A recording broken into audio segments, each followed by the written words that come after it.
A minute. Oh, wait 1 second. There we go. Go ahead, Diane. Welcome, everybody. It's great to see you. I hope you all have enjoyed reading this book. I know you're gonna really like this book review by Rabbi Silk. Her reviews are always great. But anyhow, I also wanted to tell you that May 12th will be our next book review, and that's Light in Hidden Places. Shelley Cypress will be the reviewer. So I hope you'll all be with us for that. And now I'd like to hand the micro and the video over to Pam Silk.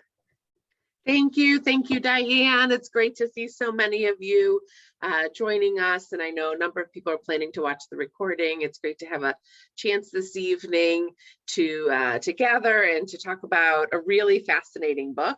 And it's a seasonally appropriate book. I don't know that we did that intentionally, but because the family that we're reading about in this book were Persian Jews, as we're getting ready to celebrate the holiday of Purim, that we know is the story of Queen Esther and took place in Persia. It just seems like a really timely story.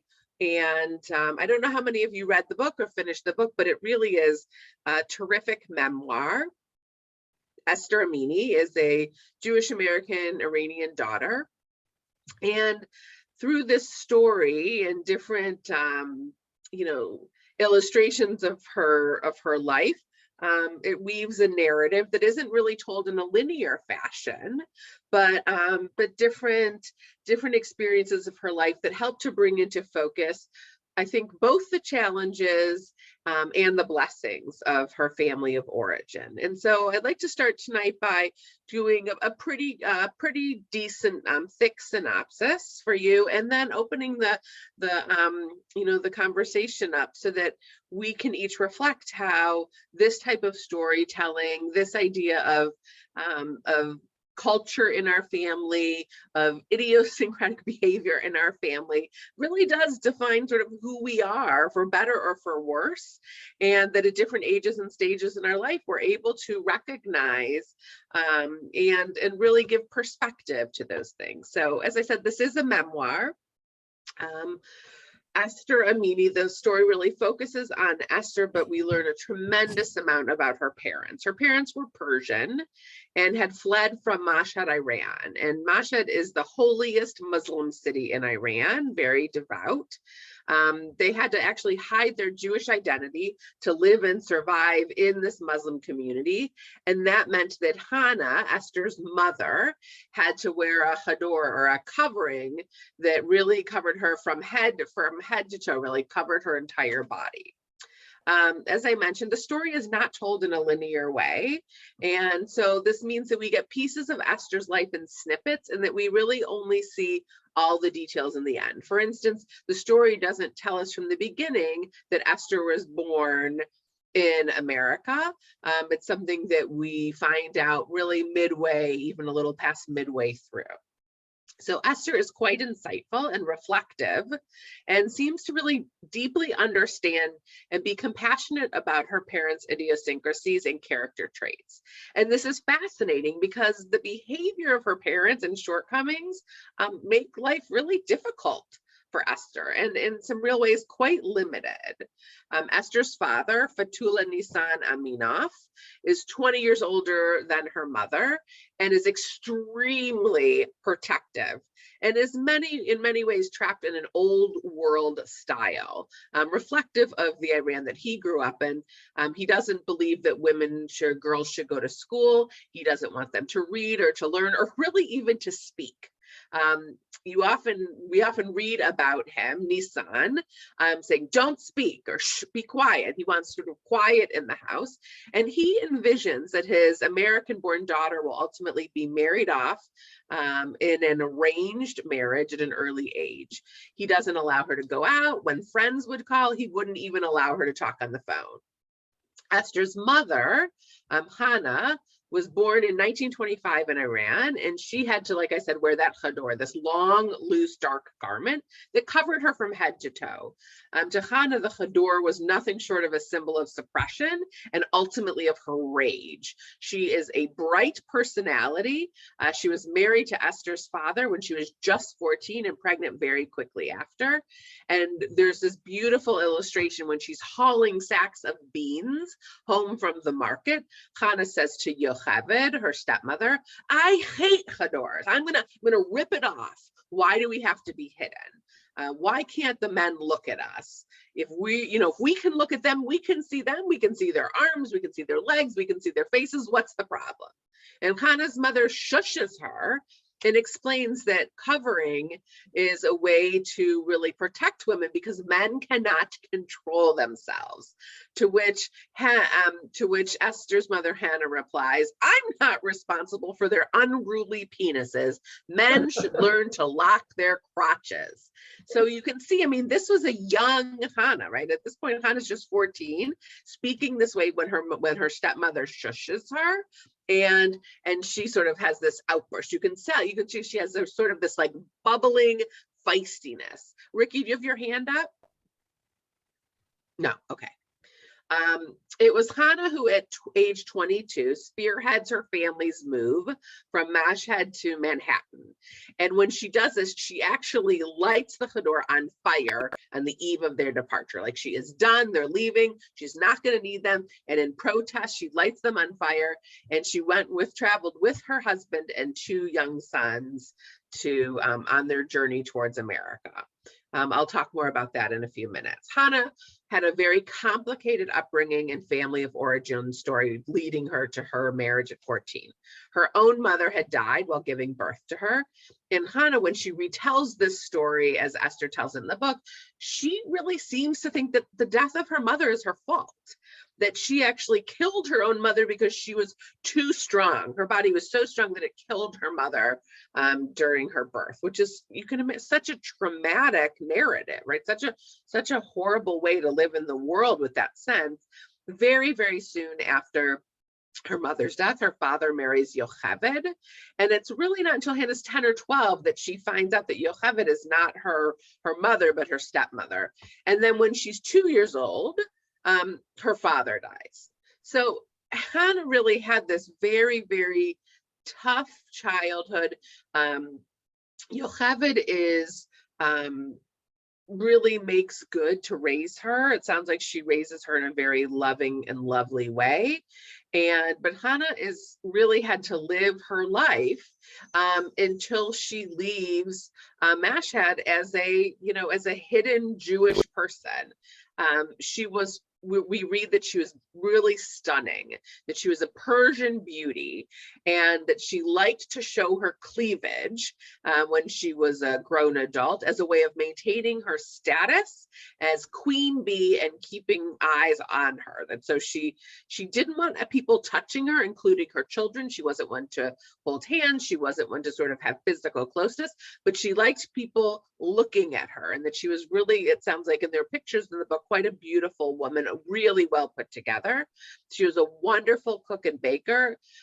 She made Persian delicacies for her family and also friends, especially when they were entertained. And throughout the story, we have this nice thread that Hannah would bake and share that with Esther's friends. And so even though they were culturally different than Esther, they would grow up in American homes, or they would grow up as children of educated and liberated women. People loved Esther's mother Hannah because she had these home-baked goodies that she would either take to Esther's friends or that the friends would have when they came over. And she was actually, it sounds like, quite warm and engaging with all of Esther's friends. They really liked her. So her toughness and her kind of big character self was, it sounds like, enchanting to Esther's friends specifically. She was a domestic, and she was a fantastic domestic, cooking and cleaning. And it seems that other Persian women would come to her house and were sort of like wowed. So she could make a meal, like a mean Persian meal. She kept the house spick and span, that she really had those skills, and that she took pride in them. That was a huge part for her of her identity. Hannah met Nisan, Esther's father's Hebrew name, when Esther was 13. His Muslim name is Fatula. They met when they were both attending a Jewish wedding. So Esther's parents meet, and they meet at this Jewish wedding. And he pulls back, the story of Esther's father is that he pulls back the mechitza, the division between men and women in an Orthodox Jewish wedding. And he sees her, and he sees this bold personality holding court with the women, and he admired her beauty. And he had grown up, obviously they're in Iran when this happens, and there's a family rule that you marry within your community and even within your bloodline. So he violates the family rule of marrying within the bloodline, refuses to marry his cousin as his parents had chosen for him, and instead sends a representative to Yocheved's home asking for Hannah's hand in marriage. Hannah protests. She doesn't want to marry Nisan. How come? He's 20 years older than she is, but her stepmother Yocheved demands that she do marry him because he's a good catch. He was successful. He came from a dynastic family, and they have a lavish wedding in 1938 in Mashhad. I think close to 1,000. They have 900 or 1,000 people, and it includes a chariot that's drawn by 8 rose festooned horses. So fancy, fancy, fancy. And as Hannah told the story to her daughter, she cries and declares that she still has never gotten over having to marry Nisan and has suffered. And she really doesn't mince words about this. She doesn't say, oh, your father's a wonderful man. I mean, she says, like, I suffer. I was burnt. I don't want you to have the same. So she's conflicted between her old world values, how she was raised, what she expects for her daughter, and the reality. I mean, she eagerly left a life of limitation, of imbalance between men and women, and is only delighted in America about the possibility. So when they arrive to Manhattan, Hannah is all about top designer fashion, and there is a hilarious chapter early in the book that depicts her going into Oscar de la Renta and demanding the nicest dresses. So they're looking at her, this woman that comes in, she's dressed lovely, and they're thinking, like, who are you? Like, we're not just selling these dresses. And she makes up this lie. She says, I have a boutique, a very fancy boutique called Tehran 2000. And she then starts pulling out that $100 bills. So the initially very skeptical salespeople, they ultimately brought her dresses and racks of dresses, and she keeps sending them back. No, I want better dresses, the best dresses. And it seems that Esther, who is with her mom, she is mortified by this behavior. And again, we read that she is silent. She sort of freezes. And shortly after writes this. So this is Esther's writing. She says, I couldn't find any part of myself in her, referring to her mother. Blood ties, that's all. We share nothing but blood. So watching her mother behave this way was so mortifying that she's like, we are linked by blood, but there is nothing else that connects us.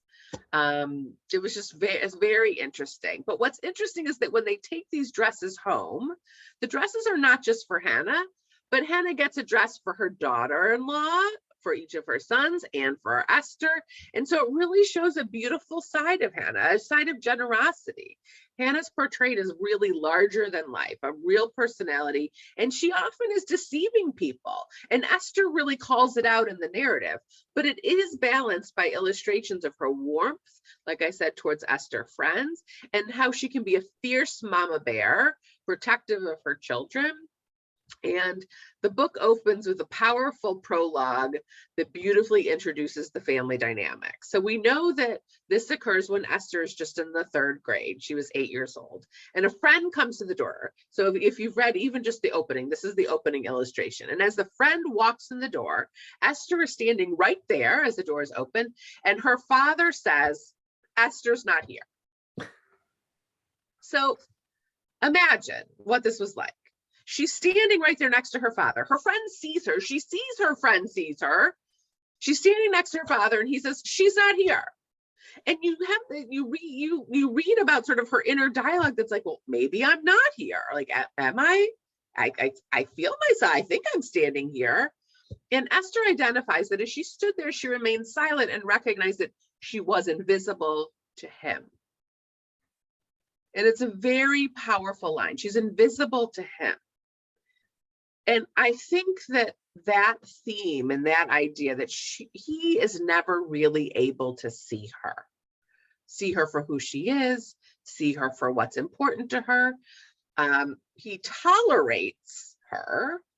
He tolerates modern times. He tolerates that they're in America, but he never really sees her. So that combined with the fact that we also read that she is silent, right? So she's like invisible and she is silent. It's like she doesn't exist. And this book, I think, is her telling about how she brings herself into reality, her voice, her presence, how she figures it out. And it's not an easy path. So at the same time of the father's she's not here, she's invisible. She wished her mother had been home at the time, because she says her mother would have invited the friend in and fed her homemade cookies. And Esther writes, she would have been fooled into thinking my home was much like hers. So it also seems that Esther struggles, right, with not being the American girl, not being what she saw around her, and a sense of either inadequacy or lacking about that. So as Esther worked to shrink and disappear, her mother worked at becoming more and more visible, bigger and bigger and bigger, the more comfortable she became. And no matter the consequence, Esther wrote, I was the consequence. It's a powerful memoir where we see great dysfunction of family, and we also see love and deep connection and history and culture and faith. There's lots of words, Farsi words that are sprinkled in that we learn. And it's compelling because I think each and every one of us can identify with Esther a little bit, right? Who amongst us does not have memories or experiences in our families that people outside of our family either don't know, they might not understand, times that maybe felt shameful or difficult or embarrassing. And those experiences don't mean that we don't love our family members or that we've not been powerfully shaped by things, but those are memorable points, right? If you think back to your childhood, Esther tells that story from when she was 8, and we read stories from when she's a teenager, and we read stories when she's in college in this book. And if we think about those like marker moments in our own life, about times where we had incidents with our family, maybe there was fighting or dysfunction or hardships in our family, I think each of us carries with us trying to figure out those things and reconcile them and become our own person. In psychological terms, that's often called differentiation, right? This ongoing quest to differentiate herself into who we're becoming. So Esther tells the story of her mother, Hannah, and how she has the capacity to really get what she wants. She admired beautiful clothing, and her father tried to keep things smaller and smaller, and Hannah's bigger and bigger. There's a story in the book about the box. Hannah takes Esther to the store, and Esther admires a beautiful doll in the department store. And she asks her mother for the doll. And her mother says, okay, you want the doll? I'll get you the doll. And she's so excited her mother's going to get her the doll. She's like kissing her mother's hand. And remember, her mother doesn't want her to touch. She pulls her arm away. And so Hannah takes the doll and, turns away for the salesperson to wrap it up. And when Esther gets home and she says, can I play with the doll? Her mother, Hannah, hands her the box. And the box, she opens the box and it's empty. There's no doll. And Esther's like, wait, where's the doll? And Hannah's response is like, oh, okay. And so no, we have to go get it. And she doesn't really offer an explanation.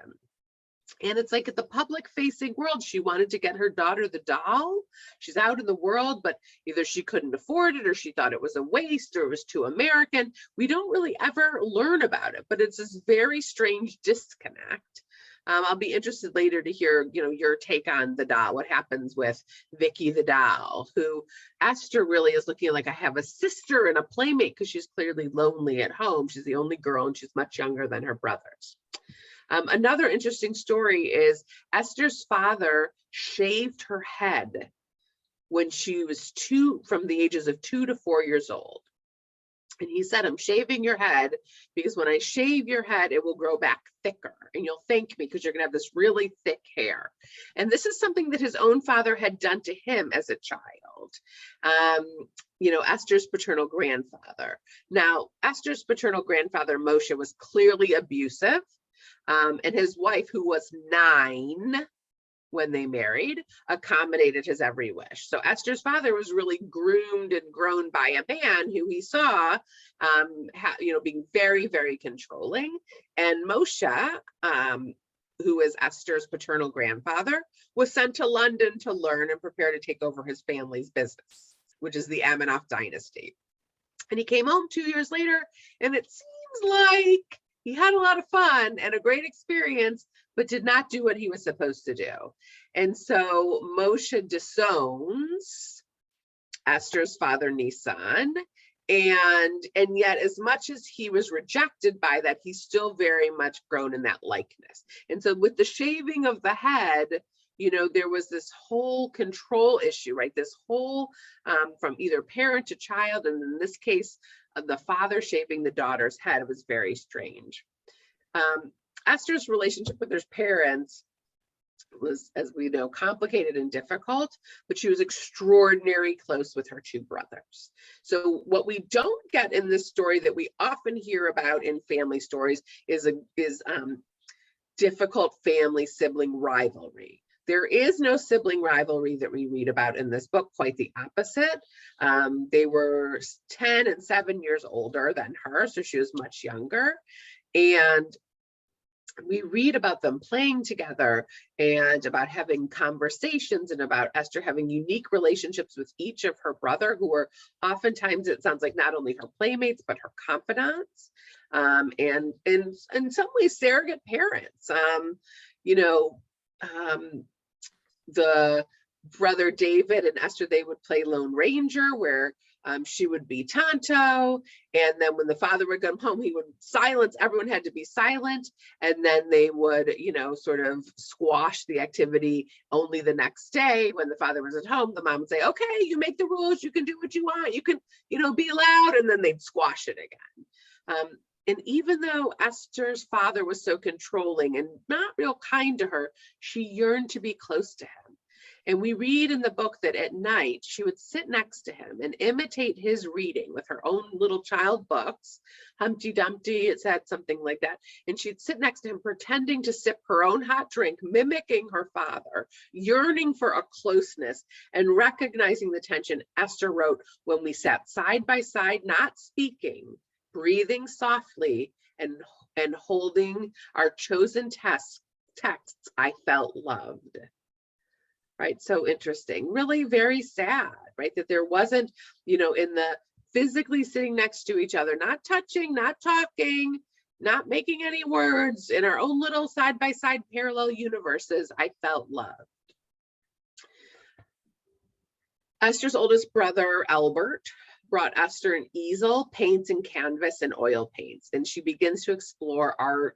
And while she is expressing herself in painting, she recognizes her words become fewer and fewer, and she struggles with spoken words and seems to retreat into the silence that her father really cherishes. Nisan chastises Esther for reading and tells Esther to close her mind, that men will not like her or want to marry a girl who's been educated. And she herself at age 14 begins questioning, is that right? And even wondering, as she's like, even the fact that I'm wondering if this is right, am I ruining myself?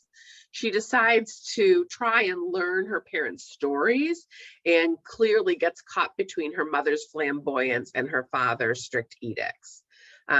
On page 33, we read this amazing paragraph. It says, for sure, history's tentacles had attached themselves to Mom and Pop.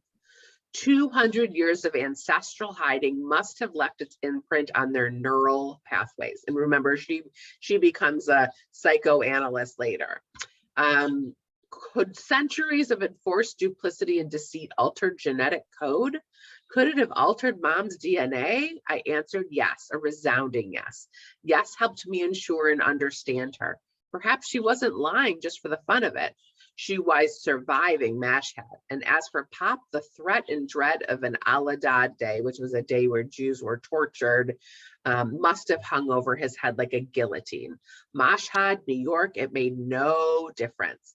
Al-Adad continued to hover as if it could happen anywhere at any moment.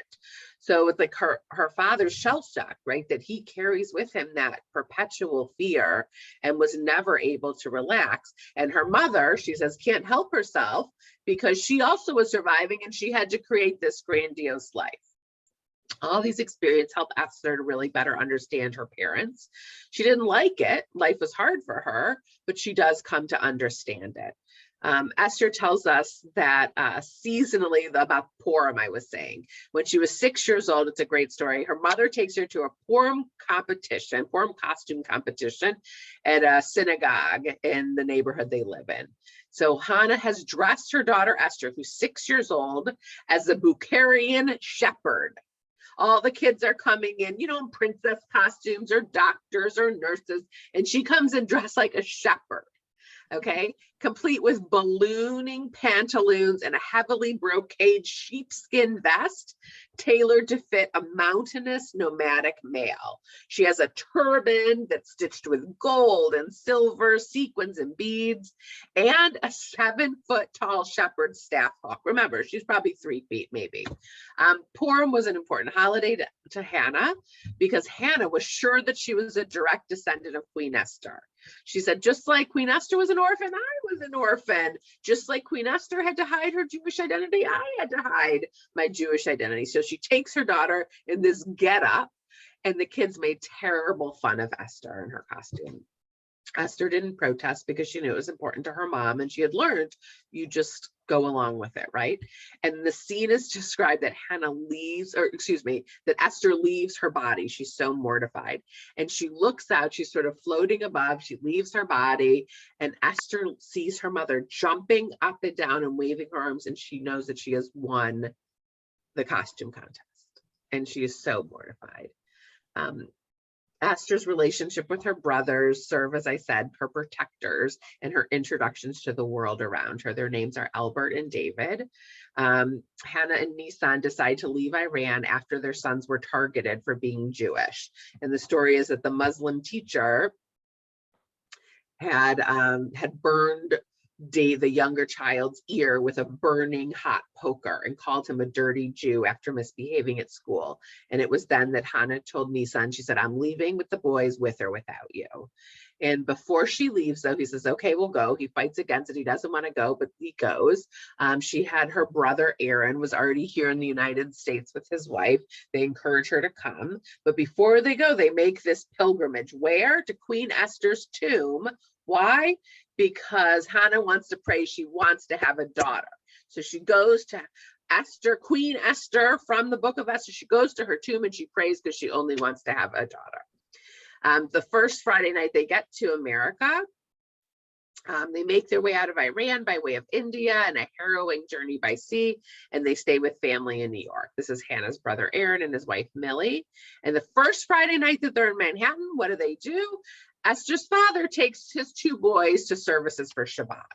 They're greeted at the door of the Orthodox synagogue, and they ask him something, and he doesn't speak any Yiddish, right? Because he's from Iran, and they don't believe that he's Jewish, and they're turned away. And he is furious.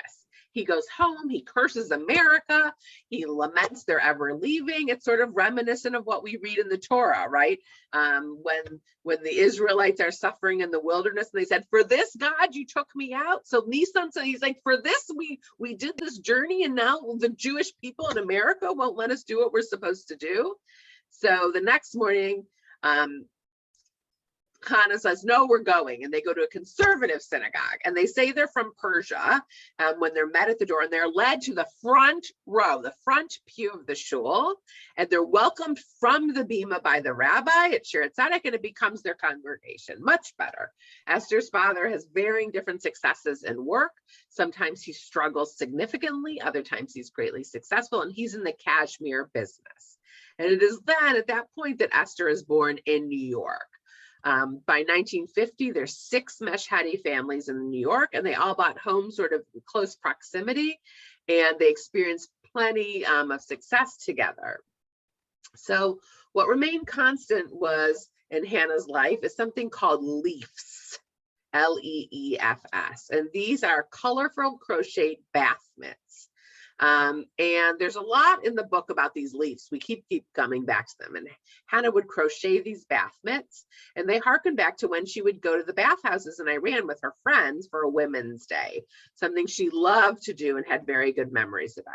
So in visiting the bath, she would take her own leaf, and evidently there was this culture that was like substantial about these bath mitts, and that women made a lot of them and used them by the family. They kept making them. So I don't know if they would use them and throw them out, but they kept making them.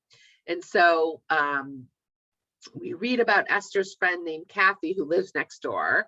She's American. She has red curly hair. She has blue eyes. She's really clueless to the realities of growing up in a Persian house. They become very good friends. And Kathy is sort of like enamored by this. Esther's house smells so interesting. Her mother has all these baked goods. And Kathy's mother is an anthropology instructor at Marymount College. So their lives are so different, right? Esther's mother is illiterate. She's home all the time. And here, Kathy's mother, she's out working. She's an academic. And so they're sort of like mesmerized, and they have like a mom swap, right? They can't believe what they're experiencing.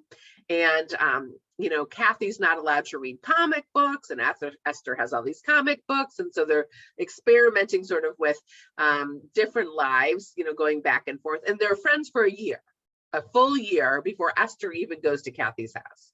So Esther finally goes to Kathy's house, and she looks over and she's like, what's that thing over there? And Kathy says, oh, that's a washcloth. And it's just like, a washcloth?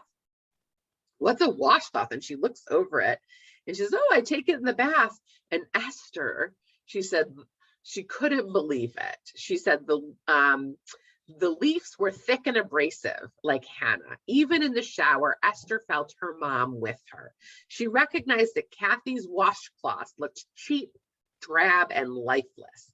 Mrs. Storch, that's Kathy's mom, she wasn't in the shower with her. Maybe she didn't care how Kathy washed, or if she did.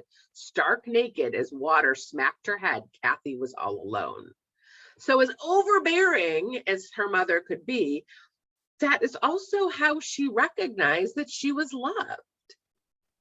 Right? And again, I think that it's this powerful message that transcends the book, that we all have relationships with parents and family members, and relationships by their nature are complicated and can be difficult and filled with blessing.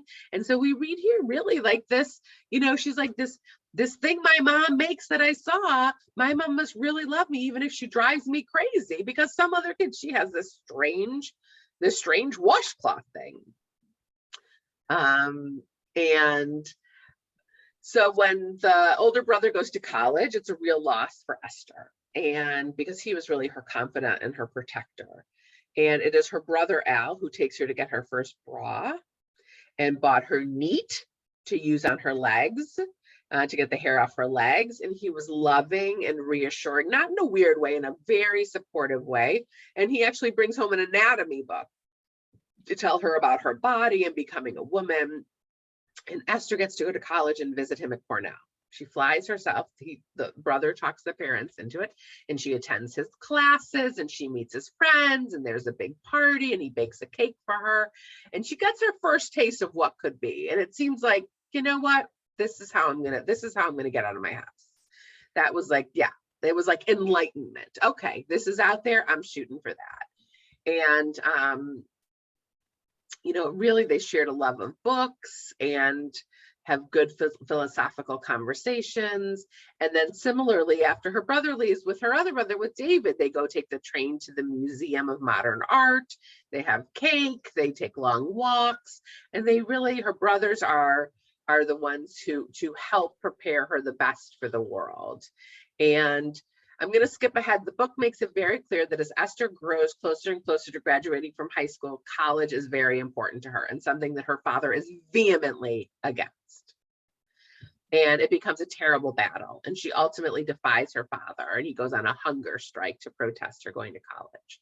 And he's not just against women and specifically, but Esther going to college, because it's not something that happened in Iran, of course, but worse, he's convinced that women who go to college become whores and that college life is all about living a loose life. It was really aligned with his rejection of American life and culture in general. And when Esther applied to college and had to go for an interview, she actually had to sneak out of the house at 4 a.m, and her brother had to take her to drive her for the interview. Esther is ultimately accepted to Barnard College and agrees to go, saying she'll live at home. And she does that, but it just becomes too burdensome. And she really struggles with the time commitment of commuting. And again, her father has a hunger strike to protest. And Esther's quite worried that she's going to kill him, right? That this battle will kill her father. And so she ultimately, a friend convinces her, look, you're not going to kill him. Just go. You have to go live on campus. So she says, okay. And so they're getting ready. They leave in the morning. This is a fabulous story. They leave in the morning. They get in the car, and the father comes running out of the house last minute in like flannel pajamas, slippers, unshaven, and jumps in the car. Like he doesn't want her to go, but he's not going to let her go without him. So with one of her brothers and her parents, they go to campus, they check in at the desk, she gets her key, and everyone's staring at her father because the man, here's this man with this beard, he's unkempt. It's just really embarrassing. So they finally make their way to the 3rd floor to the suite where she's supposed to live. They enter the common area and she finds her room, and the door was locked. So she has this key. And she says, it's going to be fine. In her mind, she says, I'm going to open the door. He's going to see that I have a desk and a chair, and I'm going to sit and study, and he'll see, like, it's fine. It's not a big deal. She figures she's going to go home and he's going to be like, I just made a fool of myself. I had nothing to worry about. So she writes, we walk into the large room. I switch on the light. To the right was my bed and a desk. To the left lay a young woman I assumed to be my roommate, Carmen Grazia, naked in bed, sexually intertwined with the man. She goes on to write, as my father was concerned, he had been proven right. Education and spread legs were a package deal. So like he runs out, and to assuage her father, she says, okay, I'll come home every Friday for Shabbat. And she does that. But one of the sweetest parts of her time in college is that her mother decides to come visit her every Tuesday. And her mother brings baked goodies, and again, just endears herself to the roommates. And her mother, they would anticipate the visit and show up, and the girls would be in their bras and panties, and they'd want the treats from the mother, and they'd sit around asking about her life. And it sounds like, according to Esther, her mother just came alive, this great storyteller. And so every week they would have this sweet time, and they'd have lunch together, and her mother would feed her to sort of get her through to the next week and hand her a little cash. And we see this really beautiful blossoming, now that they're not confined to the same home, they're able to be themselves a little bit and to find something. So again, I'm going to jump ahead in the interest of time. Esther, her parents arrange a marriage. They introduce her to a young man named Saul. They invite him over to the house, and he checks all the boxes for Esther. So he speaks English, he's college educated, he's mature, and her family approves. And so as all her friends are applying to graduate school and professional programs, she's getting ready to be married. And they have a huge Persian wedding with 1,000 guests. 1 week after they get married, they move to Jerusalem, and very quickly it becomes evident that Saul is abusive and angry and cruel and domineering. And little by little, Esther keeps getting these packages from Queens with the leaves, right? With these washcloths, where I'm with you, I'm touching you, I'm holding you, where are you? And so after a number of pretty significant events.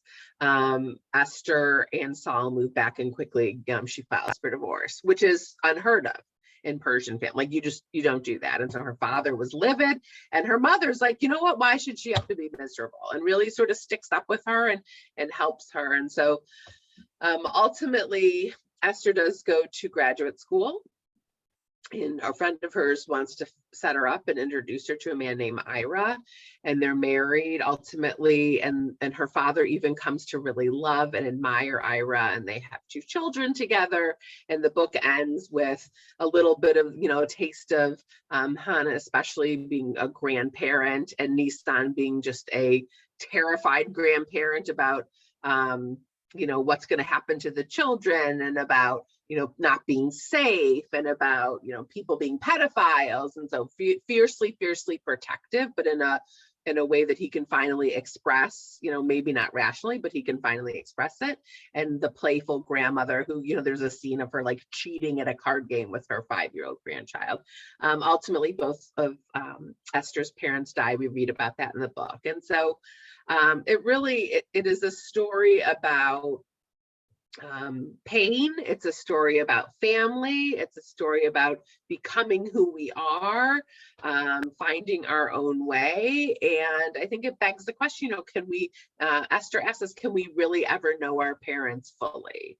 So I'd be delighted to hear your take and what you found stimulating in the book. I hope for those who didn't read it, I gave you a nice coloring in of the picture to bring it to life. It is still worth reading, because I think there's times when you just laugh at the ridiculous and your heart breaks. So I'm wondering, I'd love to hear your voices about your experience with the book. There's so much that I would like to discuss, but the one thing that kept occurring to me throughout the book was, what would Hannah have been like with education? Because she was so feisty, and she had these visions, and she had this big personality.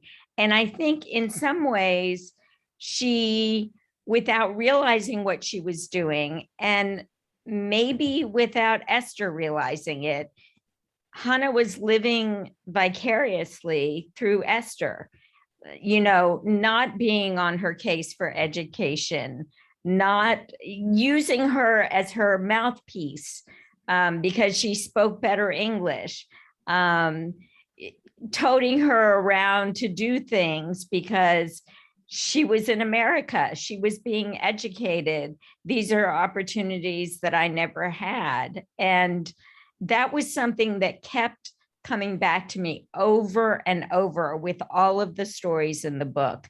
And it just, as a teacher, it's very hard for me to see people who don't have that opportunity and to wonder what if. So that was one thing that really, really stuck out to me, and it was never addressed. Yeah, and what is addressed though is that the more Esther has her own life, there's times when we read that Hannah would say, like, you're abandoning me. I hate that she would get very angry with her because, she was her sort of playmate. She was sort of her object. And I think you're right. I mean, it's a great question. She clearly is a very capable woman. I mean, why, she excelled in the domestic stuff, I think, because that's what she had and that was her role. But yeah, I think that's a great question, a great perspective.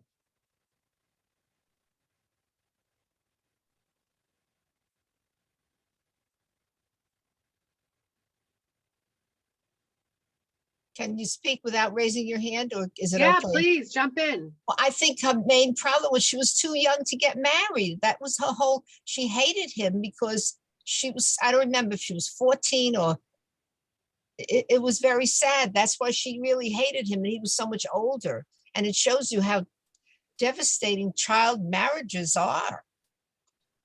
That's what I thought her main problem was. It was so sad. Yeah, that she was sort of trapped, right? I mean, from an early age, she was trapped because of where she came from and what the expectation was. There wasn't another path for her. Well, I thought you did a wonderful job of telling us about the book. I read it long, long ago.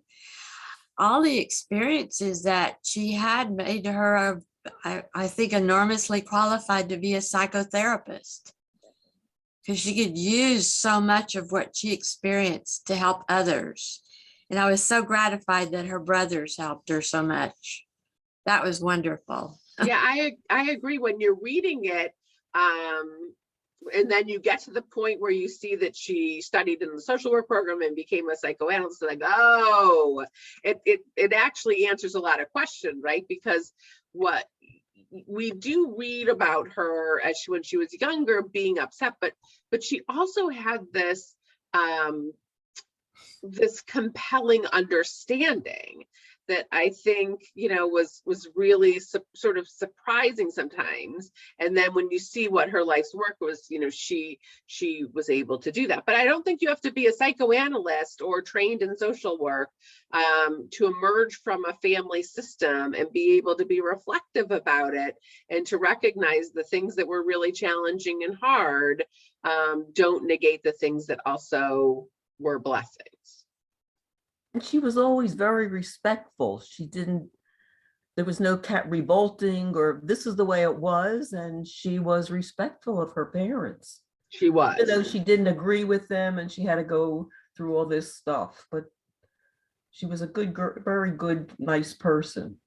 Right. And I think that that's probably indicative of the Persian influence and family expectation, more so than the American. That she was American born, but really steeped in Persian family life and expectation.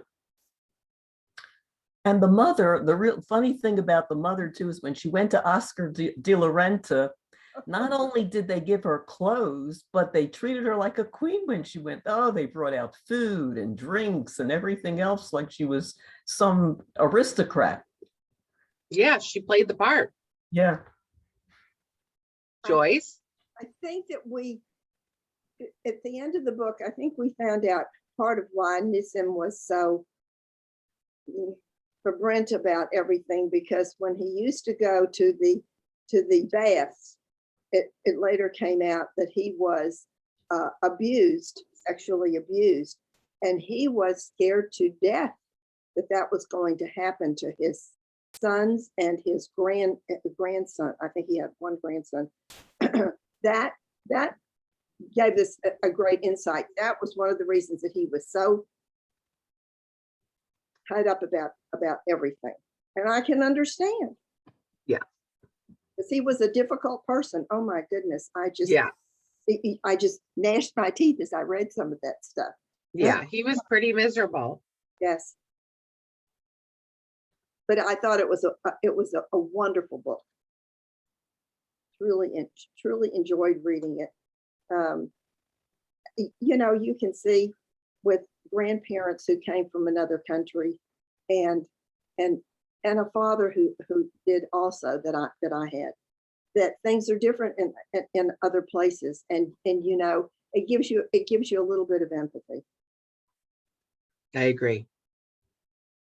As difficult a person as her father was, he still was the one taking care of her when she was sick. Mm-hmm. And I thought that was such a loving and kind gesture, but it's like he could only deal with her if she was not herself.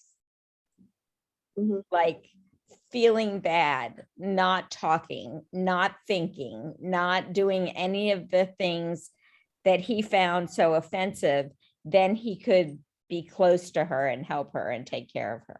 Yeah. Yeah. I mean, she was invisible. He was not able to see her, not able to deal with her. And yes, I mean, it was remarkable the way it talked about his physical caring for her when she was physically ill.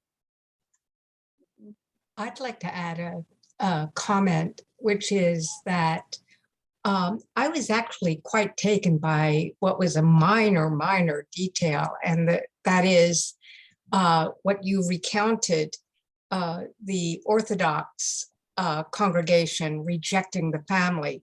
The person at the door said, "Oh, you think you're Jewish? Well, say some prayers." And of course, the father failed to have the proper pronunciation, had no idea what the man wanted. And to me, that spoke of the amazing insularity. And we all live in our little bubbles. And some of those bubbles are harder to penetrate than others. And it just struck me so hard at that rejection. Here he was, an immigrant, and he was treated not as a guest. I mean, if you're not Jewish, why not welcome him as a guest? If you think he's not Jewish, why not welcome him as a guest? And then let the discussion go on later.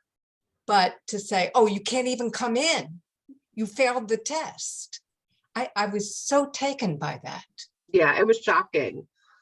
It was shocking. And in contrast to the next morning, right, where they lead them to the front row and the rabbi says, I was going to give this message, but instead we need to welcome these people. And it shows you the power of those first moments of engagement in community. Well, especially as the family came from a city where the Jews were pariahs and in hiding, and the father is forced to confront again, I've come to a place where I have to hide, until he finds a place where he doesn't have to hide. Yeah. Maybe it was just the wrong man at the door at the time. Right. We don't know. Right. Yeah. But they didn't give up. You have to hand it to them. Yeah. If they just come, they didn't know English, they didn't give up. They went to the next place. That was brave too. Mm-hmm. Yeah, I like that you use that word. Brave is a good word to use. I think there was a lot of bravery, and bravery doesn't mean that people weren't scared. Bravery doesn't mean, you first have to be scared to be brave, and not everybody deals with that fear as well. So we know that Esther becomes silent in her fear, and we know that Hannah does not. And it sounds like, Nisam was, that his fear caused a lot of, angry, revealed itself in anger and short-temperedness.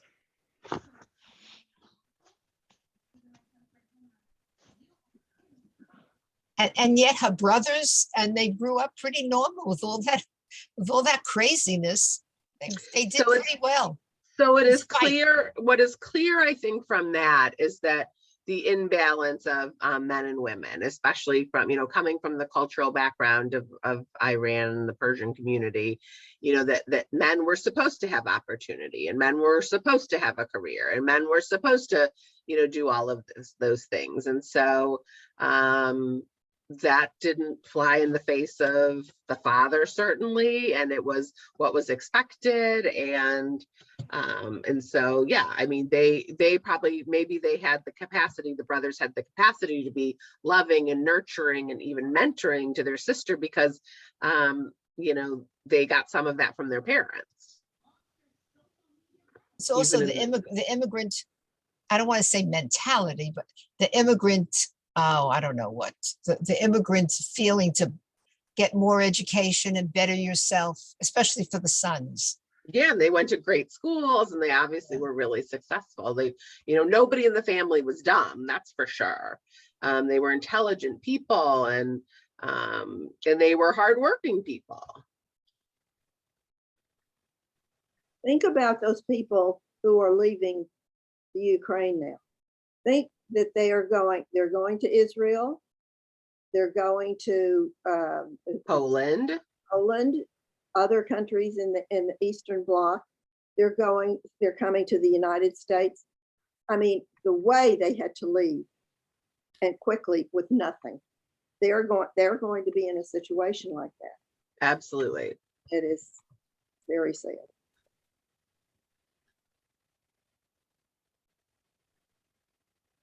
Well, thank you everybody for joining me tonight and for asking me to do the review. I joke it's one of the most nerve-wracking things because I feel like I'm doing my third grade book report. And when I read, like when you read through something, you don't know what's going to be important. So like you read through and then you have to go back. And I know not everyone has a chance to read the book. And I had heard that there were people who wanted to read it that couldn't get their hands on it. So I was really happy to be able to share it with you and to have the opportunity to read it. It's a good encouragement to read things I wouldn't necessarily find on my own. And I admire the commitment, and I know Diane's leadership, and before that Susan's leadership, and everyone who encourages us to keep reading as a group. It makes it nice. And I miss seeing you. I was saying if we had it in person, we could have had Persian treats or delicacies or Persian food, and it would have been a really fun thing to do. But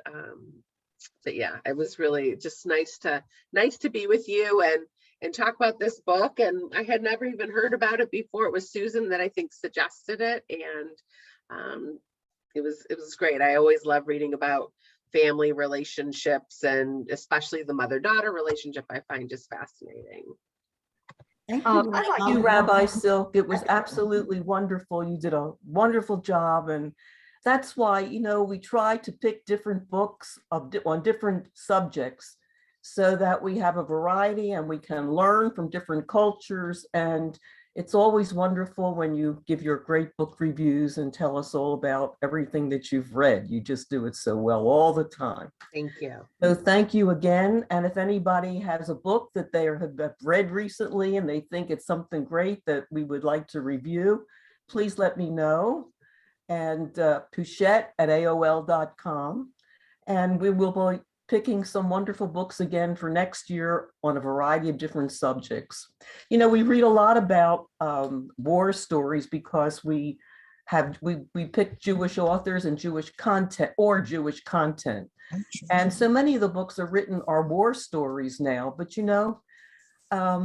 as you read them, and as we have read them before, there's so much that's reminiscent that's going on now that's we think that, it happened and it's over and it's not real, but it's real, and it's real now. It's everything that we've read before. So anyhow, I encourage you to please keep reading and please keep attending our book reviews. We love to see you, and we'll see you next time, May 12th, which is The Light in Hidden Places. And Diane? Yes. Diane, I'd like to say something about book access. Houston Public Library and Harris County Public Library both can get the book for you.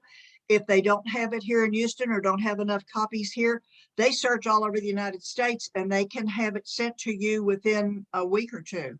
And so both of those are really good places to get the books, and they'll send them to the library that's closest to you, and you can do all this over the telephone except pick up the book from the library.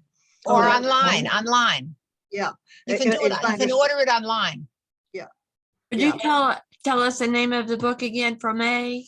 Light in Hidden Places. Thank you. It's a fascinating story. It's amazing what this young girl did during the war and how she hid Jews, and it's just amazing. And it's by whom? I can tell you. Oh, I'm Sharon sorry. Cameron. Thank you. There you go. Thank you. Thanks again, ladies, and don't forget to read and to come back again. And just a quick note for the library also, if any of you are more technologically inclined, you can borrow books to read on your Kindle or your iPad, and you can also borrow audiobooks. Right. And Free. it's free. Right. Great. Right. And Well- if you order the large print, you'll get them quicker. Oh, That's a hint that's Good to a know. secret that I do. that's good to know. Nobody wants We'll them have some quicker. Who copies. cares? We'll have some copies at the desk too, in the synagogue, so you'll be able to borrow them. Thank you, Diane. Thank you, Jason. Thank you, David Tanner, for helping to run the tech side of our program. And pretty soon it's almost Shabbat again. So Shabbat Shalom. I hope it'll be a good, sweet Shabbat for all of you. It's great to see you, and I really appreciate your joining us tonight. And thank you again. My pleasure. I don't know Bye-bye. how